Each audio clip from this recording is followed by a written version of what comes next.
면은 같은 거거든요. 그렇습니다. 그래서 한동훈 대표는 그런 경우 궤변을 좀 늘어놓지 마시고 네. 한동훈 대표 스스로도 인정하듯이 지금 현재 대통령이 정상적으로 국정 운영하기 어렵다라는 걸 인정하고 있지 않습니까? 그럼 지금 당장 대통령 직무를 정지해야 하는 겁니다. 그게 가장 유일한 방법은 탄핵밖에 없는 거예요. 대통령 직무를 정지시킬 유일한 방법은 탄핵입니다. 그렇습니다. 아니면 스스로 해야 합니다. 예, 그렇죠. 그러니까 그래서 탄핵을 시키려고 했는데 토요일 날 그게 불성립이 돼서 이제 폐기가 됐습니다. 그러면 지금도 대한민국 대통령은 윤석열 대통령이고, 그렇습니다. 그러면 모든 인사의 임명권도 윤석열 대통령이 행사할 수밖에 없다는 거죠, 법률적으로. 그렇습니다. 그러니까 그래서 이를테면 이번 주 토요일 날 다시 탄핵안을 이제 처리하는데, 여기에서 탄핵안이 통과가 돼서 탄핵이 되면 그때부터 이제 법률적으로 직무정지가 되고, 그러는 법률적으로 직무대행이 서서 뭐 인사 임명권도 대신하고 할 수 있지만, 그 이전까지는 이것 자체는 그건 대통령이 할 수밖에 없는 이 법률적 사안이다, 이런 말씀이시죠. 당연히 그렇습니다. 예. 만약에 대통령이 행사해야 할 권한을 네. 만약에 총리가 행사한다. 네.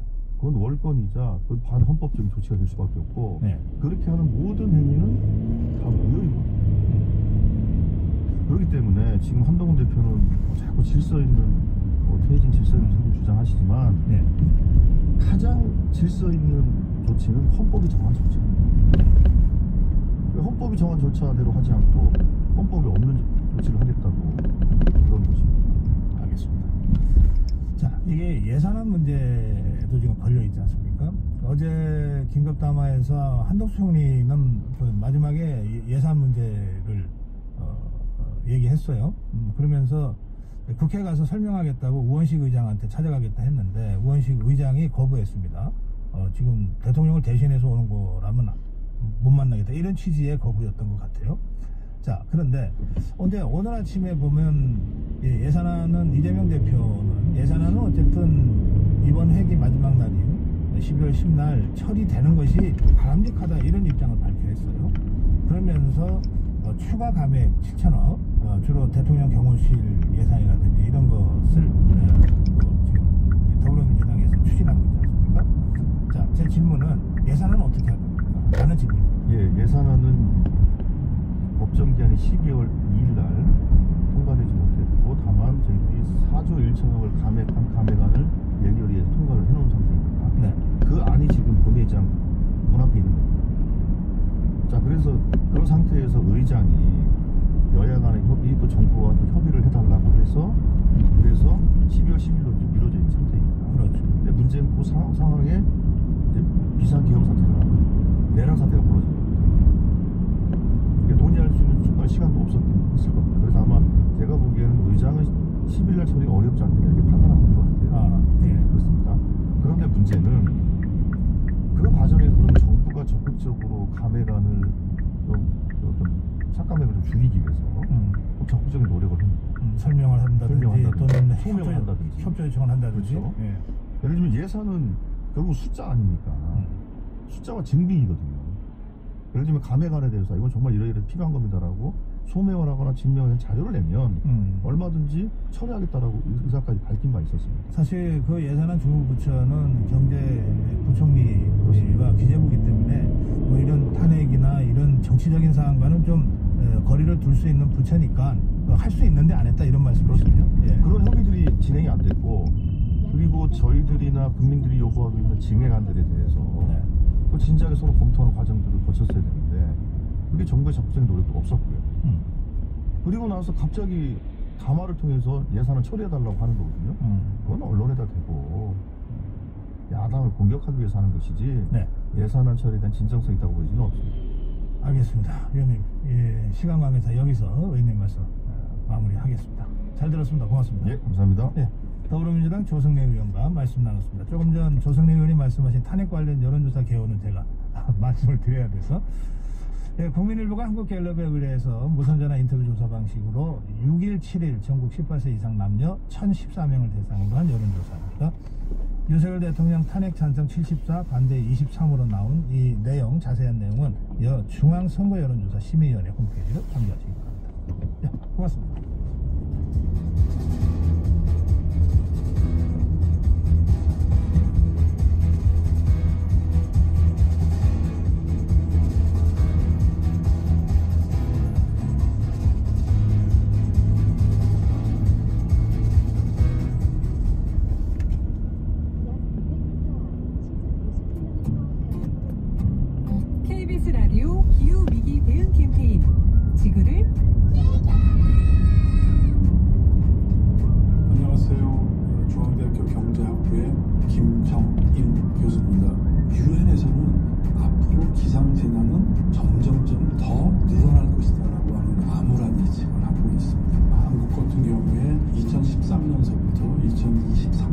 지금까지 총 피해액이 한 16조 정도 됩니다. 4조 정도가 피해액이고 복구하는 데 들어가는 비용이 12조 정도 들었다. 비수도권이 굉장히 많은 경제적 피해를 입는다.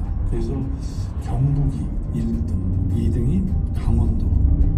특히 우리나라에서는 폭우로 인한 피해가 가장 많이 발생하거든요. 전체 피해액 중에서 한 70% 정도가 폭우로 일어나는 거고, 전반적으로 하수, 배수 시스템 다각도로 구축을 시켜놔야 된다. 산업단지 같은 경우에 아주 치명적일 수 있거든요. 한 2년 전쯤에 경험했던 것이 포항제철에서의 산업단지가 엄청난 폭우로 인해서 범람에서 들어온 것 때문에 공장이 정지되고 협력사, 중소기업들이 다 정지됨으로써 약 2조 정도의 피해를 봤다고 할 정도로 내가 직접적 피해자가 될 수 있다는 인식을 갖고 정부와 기업들이 투자할 수 있게 하도록 하고 건설적인 비판자, 감시자 역할들을 소비자들은 해줄 필요가 있겠다. 뜨거워지고 있는 지구. 지금 우리의 문제입니다. KBS 라디오 기후위기 대응 캠페인 지구를 지켜라 였습니다.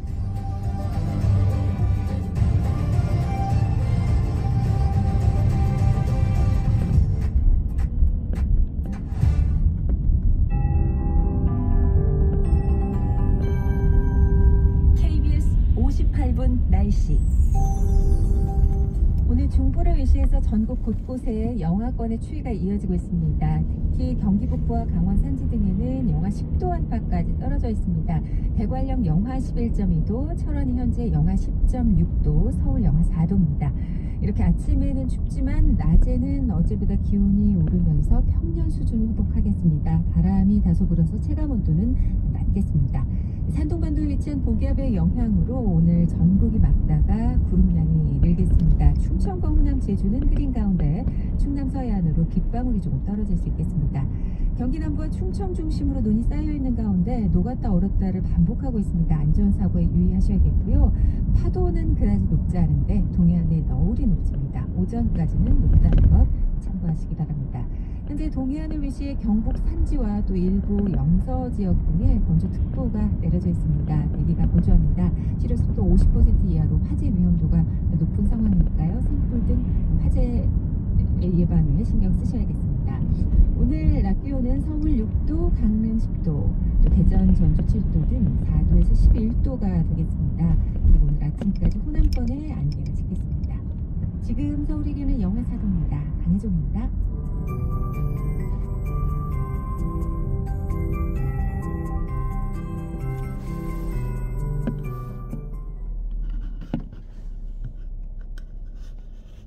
한국인의 중심 채널 KBS 1라디오가 8시를 알려드립니다. AM 891kHz, FM 103.7MHz, KBS 부산 제1라디오입니다. HLKB.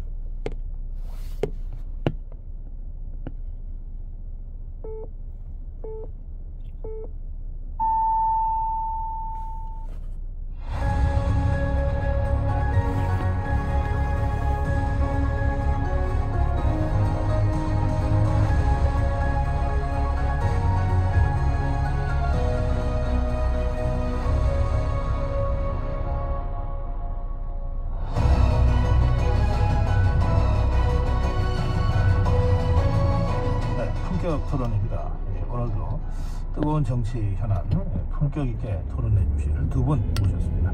국민의힘 조혜진 전 의원입니다. 어서 오십시오. 예, 반갑습니다. 조혜진입니다. 더불어민주당 홍익표 전 의원입니다. 어서 오십시오. 네, 반갑습니다. 네. 지난 토요일 그 탄핵 불성립 사안 그 상황부터 좀 어떻게 보셨는지 홍익표 의원님. 예, 그 사실 굉장히 유감스러운 일이 벌어진 건데요. 그날 표결이 그 탄핵안 표결이 있었기 때문에 전 국민적 관심이 국회로 모였지 않습니까? 그렇다면 결과 여부를 떠나서 찬반 여부를 떠나서 국민의힘 의원들께서 일단 본회의장에서 투표를 하는 게 정상적인 절차를 마무리해서 그 결과에 따라 뭐 승복을 하든 또 뭐 이후에 또 추후 절차를 밟든 했어야 되는데 투표 자체를 하지 않고 퇴장함으로 인해서 그 투표 불성립을 시킨 것은 그러니까 소위 얘기해서 그 국민의힘 지도부가 자기 당 의원들의 뜻을 믿지 않는 그러니까 당론으로 탄핵 반대를 했음에도 불구하고 속마음을 확인할 수 없었기 때문에 고육지책을 한 것 같은데 결국은 큰 틀에서 헌법이 보장하고 있는 그거는 뭐 국회의원뿐만 아니라 개인에게 있는 그 양심의 자유를 침해한 것은 분명한 것 같습니다. 예, 저희는 이번에 투표 불성립 보면서 2011년도에 오세훈 시장이 그 투표 붙였던 무상급식 투표 불성립 네. 그게 생각이 났어요. 그건 이제 주민투표 말씀하시는 거죠? 예. 그 지금 완전 거꾸로 돼가지고 그때는 민주당이 이제 투표 참여하지 말라고 해가지고 결과적으로 당시에 이번처럼- 캠페인을 그렇게 했던 기억이 나긴 나네요. 예, 그래가지고 대표도 못 해보고 예, 그래서 그냥 부결되고 오세훈 시장 그만두고 그다음에 예. 시장 선거 다시 하고 박원순 시장으로 넘어가고 그런데 지금은 이제 민주당이 거꾸로 그러니까 그때도 서울 시민들이 많이 투표는 했지만 정적수에 부결돼서 아예 개표를 하지 않고 예. 그렇게 됐던 적이 있죠. 그런 좀 케이스는 좀 다른 것 같습니다만 반대로 됐어요. 반대 민주당 입장에 반대로 됐는데 우리 당에서는 김건희 특검법은 그거나 또 탄핵이나 다 당론으로 부결 결정을 했는데 특검법은 그냥 의원들에게 할 수 있도록 탄핵안을 표결은 집단 퇴장했는데 아무래도 탄핵안에 대한 특검법보다도 더 중요하고 중대한 사안이고 그런 반면에 또 8표만 이탈하면은 가결이 되는 상황에서 당 내부 점검을 해볼 때서 뭔가 좀 불안하다 싶어서 집단 불참하는. 근데 뭐 홍표 의원이 당 지도부가 의원들을 못 믿어서 그렇게 좀 고육지책으로 한 것 같지만 참 모양이 불상사나웠다 이런 말씀하셨는데 제 느낌을 잠깐만 좀 말씀드리면 먼저 표결이 있었던 게 김건희 여사 특검법이고 6표의 이탈이 있었지만 부결됐잖아요. 그러면 이제 국민의힘 여당 분위기로 봐서는 김건희 여사 특검법이 어쨌든 부결됐으면 대통령 탄핵은 그보다 훨씬 더 무거운 사안이니까 당연히 부결됐을 거다. 투표에 참여해도. 그러면 지금 야당에서 이런 그 아주 비판적인 지적을 받지 않도록 당당하게 투표해서 부결시켰으면 어땠을까 하는 생각이 좀 들 수도 있잖아요. 지금 생각을 결과적으로 얘기하겠지만은 요즘 특검법은 예차해서 이탈돼가지고 되더라도 충격파가 되는데 탄핵이 통과되면은 그거는 국가적으로 지난 사람이 몰려오기 때문에 그거는 흔히 하는 말로 단도리를 철저히 된다 그런 생각은 아닌가 싶고요. 그 이제 아까 지금 그 사회자께서 말씀하신 것처럼 굉장히 모양이 나쁜 거죠. 국회에서 표결 절차에서 과거에도 한번 지금 국민의힘이 여당일 때 한나라당 때도 그때는 이제 해임건의안 장관에 대한 해임건의안인데 그걸 이제 불성립시킨 적이 있어요. 그때는 여당 다수석을 과반수 의석을 한나라당이 가지고 있었을 때니까 제가 초선 때인데 퇴장하니까 과반수 표결이 안 되니까 그냥 불성립된 적이 있었는데 이번에 두 번째로 제 경험은 불성립되는 걸 두 번째 보는데 이런 방식은 어쨌든 그 정상적인 그 표결 절차를 하지 않고 부결시키는 거는 제업의 꼼수라고 생각을 합니다. 별로 바람직하지도 않고요. 하여튼 국회법상 있는 권한 행사이긴 한데 그러니까 그거는 이제 정치인 입장에서 선택할 수 있기는 하지만 뭔가 좀 옹색해 보였다. 그러니까 특히 문제가 된 거는 그런 것 같아요. 그냥 놔둔 게 아니라 의원총회를 해가지고 사실상 이제 그 붙잡아 놓은 모양새를 하니까 더 말이 나은 것 같습니다. 네, 알겠습니다. 자, 그런데 결과적으로는 어쨌든 불성립으로 이렇게 부결시킨 이후에 국민의힘 분위기는 어땠습니까? 그 과정에서도 이제 세 분이 참여를 했거든요. 투표 참여를 안철수, 김예지, 김상욱 의원이 투표를 했고 안철수, 김예지 의원은 뭐 가표 부표 공개는 안 했지만은 찬성했을 걸로 되게 이제 해석을 하고 김상욱 의원은 본인 스스로가 반대표 던졌다. 그렇지만 반대든 찬성이든 투표는 해야 된다고 생각해서 했다는 그런 취지로 설명을 했는데 그 좀 아무래도 좀 당혹스럽겠죠.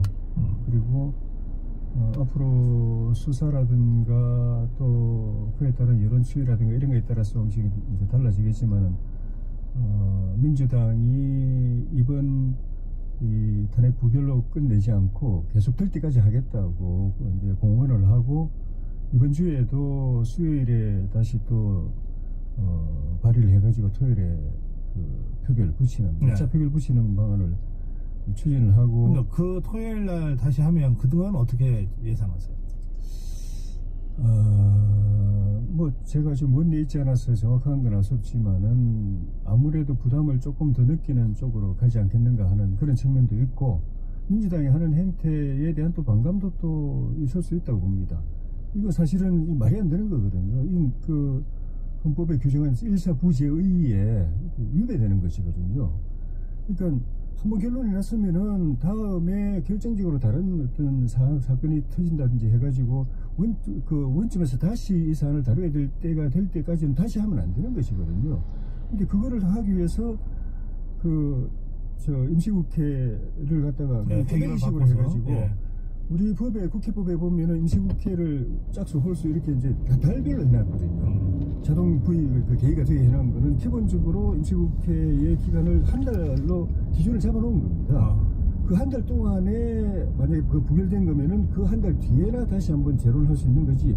그 중간에 다시 또 일주일 단위로 일사부재에 어긋난다는 의미인데 지금 이걸 쪼개가지고 매주마다 한다고 한다는 국회법 정신은 완전히 이거는 형해하고, 안 그래도 지금 민주당 이재명 대표가 들어서 원하는데 국회법이 완전 엉망이 됐지만은 필리버스터고 뭐고 간에 다 그냥 엉망이지 않습니까? 이번 주 토요일 날은 양쪽 다 더 부담이 커진 상황이 될 거다. 민주당이 이렇게 극단적인 행동을 하는 것도 국민의힘 의원들한테는 또 다른 측면에서 이거 우리가 이 덜러리 써도 되나 하는 그런 그 영향도 줄 걸로 봅니다. 예. 일단은 이번 경우는 일사부재 원칙에 어긋나진 않고요. 왜 그러냐면 12월 10일부로 정기국회가 끝납니다. 그리고 통상적으로 조혜진 의원님도 아시겠지만 매번 그 12월 달에 바로 임시별에 소집했거든요. 특히나 더군 지금 연말에 예산안도 통과 안 돼 있는 상황이고 또 여러 가지 입법사항들도 있고 해서 항상 관행적으로 12월 또 임시국회를 소집을 했기 때문에 임시월 국회 소집의 일차에 따라서 11일 날 임시회가 소집되면 발의하고 또 절차하겠다는데, 일단은 그 본회의 개최 여부와 관련돼서는 의장단하고 협의가 필요할 것 같아요. 이제 민주당은 생각은 11일 날 발의를 하게 되면 본회의가 열려야 본회의에 보고를 하거든요. 본회의를 보고하고 그럼 또 다시 주말에 본회의를 열어야 되는 그런 상황이 있기 때문에 본회의 개최와 관련돼서는 의장단하고 협의가 필요하기 때문에 민주당의 그 시간은 그렇게 돼 있지만 이제 의장하고 협의해서 그 전체적으로 본회의 그 시간 일정을 어떻게 잡느냐에 따라 조금 변동은 있을 수 있을 것 같아요. 그리고 말씀하신 대로 일단 그거에 따르면 이제 당이 매주 쪼개서 한다라는 게, 그래서 그러면 일주일 단위로 쪼갤 수 있을지 그거는 여러 가지로 상황 변화는 있습니다. 아마 다만 그 민주당의 입장이 분명한 것은 이번 사안은 그 국가 내란에 해당하는 범죄 행위이기 때문에 반드시 이것은 탄핵을 해야 된다라는 것은 그 민주당 입장이 확고하고, 그에 따라서 아마 이런 투표 행위가 만약의 경우 이제 한두 차례 더 있을 경우에는 아무래도 국민의힘 의원들이 부담스럽겠죠. 그러니까 2016년과 비교하면 이런 것 같아요. 2016년에 국민의당 의석 분포를 보면 수도권 의원이 제법 있었어요. 그러니까 이제 소위 스윙보터 지역이라고 할 수 있겠죠. 수도권, 충청권. 그때는 우리 당하고 의석 차이가 한두 석 차이밖에 안 날 때니까요. 서로 비슷하게. 그렇죠. 예. 근데 지금은 보면 이제 국민의힘 의석이 그때보다 많이 줄은 데다가 또 상대적으로 수도권이나 소위 충청권이 거의 적고 대부분 이제 그 영남권 의원으로 있다 보니까 그 변수는 좀 있는 것 같아요. 과연 핵심 텃밭이라고 할 수 있는 TK 지역을 비롯해서 영남권의 여론이 어떻게 될 건가. 그러니까 전국 여론도 중요하지만 영남권의 여론 변동에 따라 국민의힘 의원들이 느끼는 압박의 강도가 좀 달라지지 않을까 이렇게 보입니다. 제가 이제 소재에 끝난다고 한 거는 이제 임시국회, 정기국회 끝나고 나는데 곧바로 임시국회를 소집하는 이 의사 일정을 말씀드린 게 아니고, 국회가 어쨌든 간에 국회 최종 의사결정이 탄핵에 대해서는 불성립으로 끝난 거 아닙니까? 그러니까 결과적으로 부결이 된 건데 일주일 만에 다시 또 올려가지고 또 투표하고 또 지금 말씀하신 것처럼 이번에 안 되면 그 다음에 또 하고 해서 될 때까지 한다고 하는 거는 이거는 이게 민주당 독재지, 이거는 의회 절차를 완전히 무시하는 거 아닌가. 글쎄요, 그거는 상황 따라 다른데 이번 것이 불성립이 아니라 투표를 해서 완전 부결되고 국민의힘 의지가 확실하다면 어떻게 될지 모르겠죠. 근데 지금같이 불성립된 것으로 표결 절차가 지금 마무리된 상태이기 때문에 이런 방식은 민주당으로서는 도저히 묵과할 수 없는 상황이죠.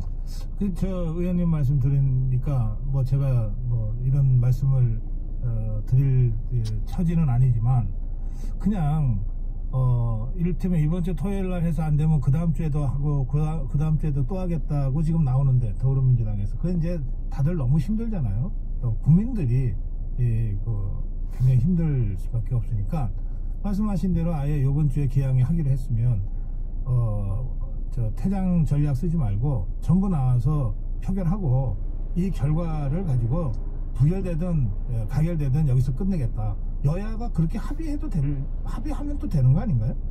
글쎄, 그런 문제에 대해서는 원내에서 이제 서로 간에 교수단 의장단과 양당 원내대표들이 협의를 해봐야 될 문제죠. 그러니까 그럼 얘기할 수 있는 여지는 있을 거로 보입니다. 그런데 정치력 발휘해서 여야 원내 지도부가 합의해서 하면 또 그렇게 되는 거잖아요. 그렇게 되면 이제 아까 뭐 최소한 조혜진 의원님 말씀하신 대로 매주 쪼개기보다는 한다면 한 달 정도의 그 기한을 지키면서 한 달 한다든지 뭐 여러 가지 방법이 있을 텐데 지금 방식은 현재로서는 양당이 전혀 이제 논의도 할 수 없고 추경호 원내대표가 그만두면서 그 의장으로서는 지금 국민의힘 쪽에 대화 파트너도 없어졌다고 그러더라고요. 왜냐면 원내대표가 없으니까요. 그런 여러 가지 복잡한 상황이 있어서 저는 이 문제에 대해서는 좀 국회의장이 지혜를 발휘할 때라고 생각을 합니다. 말씀하신 추경호 원내대표 사퇴 후 의총에서 바로 재신임 논의가 있었다고 하는데 결론이 아직 안 났습니까? 잘 모르겠습니다만 어쨌든 추 대표는 그 재신임을 하더라도 자기는 다시 복귀하지 않겠다. 다시 맡을 생각은 이전에 없다. 원내대표들이 사퇴했다가 또 뭐 의원들이 또 다시 또 부르면 오고 본고가 이렇게 했는데 자기는 안 하겠다고 그러는데 안 하더라도 후임 원내대표 선출 때까지는 본인이 하는 거거든요. 원래 했고도 해야 되고 그것도 안 하고 물러나면 그건 진짜 무책임이에요. 그야말로 공백 상태를 만들 수는 없다는 거죠. 그리고 이제 탄핵 표결은 저는 이번 주에 하고 다음 주에 하고 이렇게 하는 거는 일단 하고 하지 말고 지금 수사가 지금 시작됐지 않습니까? 대통령과 또 김용현 장관과 기타 관계자들에 대한 수사가 시작돼서 수사기관이 세 군데서 동시에 하고 있습니다만 수사 결과에 따라서 탄핵을 다시 논의해야 될 상황이 생기면 그때 가서 하는 것이 맞고 그렇지 않고 하는 거는 상황 변화가 없는데 그냥 힘으로 밀어붙여 가지고 억지 탄핵을 만들어내겠다는 것밖에 안 되기 때문에 재판을 해도 심판이 끝나고 나면 그걸로 끝나는 건데 유죄될 때까지 무죄났다고 해서 유죄될 때까지 계속 재판하겠다고 하면 이거는 사법체계가 무너지듯이 국회 탄핵 이 표결도 어느 특정 정당이 원하는 대로 결론 내린 대로 결론 날 때까지 계속 하겠다고 하는 거는 이거는 그 여론의 역풍도 만만치 않을 거기 때문에 이번 주에 하고 또 안 되면 다음 주에 하고 하는 거는 민주당이 빨리 그만뒀으면 좋겠습니다. 근데 이제 일반적인 사안이라면 지금 조혜진 의원님 말씀이 맞지만 지금 사안 자체가 일반적인 사안은 아니지 않습니까? 내란죄에 해당하는 굉장히 중대 범죄고 내란죄 수괴라고 하는 게 지금 대통령인 윤석열 씨를 지금 지칭하고 있는 거기 때문에 이 사안을 그냥 묵과할 수 있는 거냐? 왜냐하면 비상계엄 발동되고 나서 그날 밤 1시쯤에 해지 의결이 요청안이 가결됐지 않습니까? 그때 국회에서는 제안서가 있으면 제안 주문이라는 게 있어요. 제안 주문이 뭐냐면 명백한 위헌행 이번 비상계엄은 명백한 위헌행위이기 때문에 해지를 요청한다고 되어 있습니다. 그러니까 이미 사실상 그날 국회가 결론을 내린 거나 마찬가지예요. 그러니까 위헌행위에 대한 해지를 요청한 거였기 때문에 이 위헌행위에 대한 책임을 반드시 물어야 된다는 거기 때문에 지금 이 상태에서 어정쩡하게 그냥 두고 가자라고 하는 것 자체가 국민의힘 입장에서는 이율배반적인 거죠. 탄핵은 비상계엄은 분명히 잘못됐고 반헌법적이고 위법행위라고 하면서 그 행위 주체를 그대로 묵과한다는 것은 용인한다는 건 말이 안 되는 얘기 아닙니까? 내란죄가 확정이 되면은 그때는 저는 말씀드린 것처럼 탄핵은 다시 논의할 수 있다고 봅니다.